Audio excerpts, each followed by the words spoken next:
Og før sin landskamp nummer 102, der blev han naturligvis hyldet. Blomster fra Roligans, klapsalver fra 40.000 tilskuere. Og suveræne Morten Olsen sørgede selv for en passende optakt, da han sikkert på straffespark bragte sit hold foran.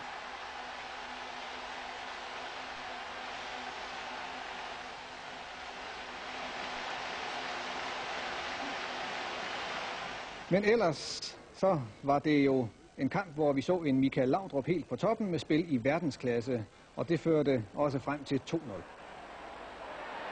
Godt sammenspil med Lars Elstrup, og helt i brasilianerstil er det Michael Laudrup, der netop i disse dage lå i forhandling med Barcelona, der bringer Danmark foran 2-0.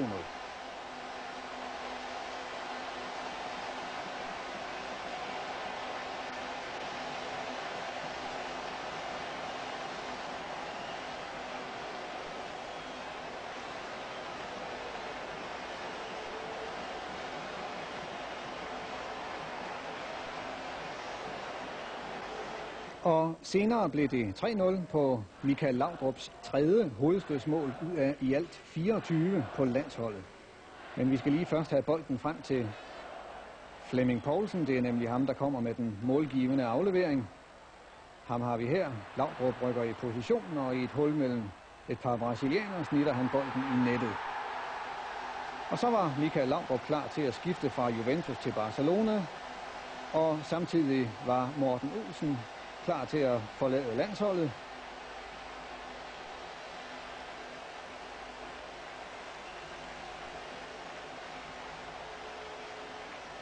Og hans sidste skridt ser vi her. Tak til 40-årige Olsen for flot arbejde for dansk fodbold som spiller.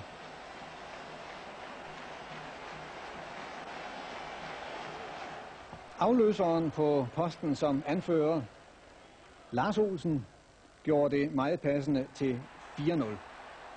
Henrik Larsen med fremme, og denne tværaflevering er det Brøndbys Olsen, der omsætter i mål. Danmarks fjerde mål.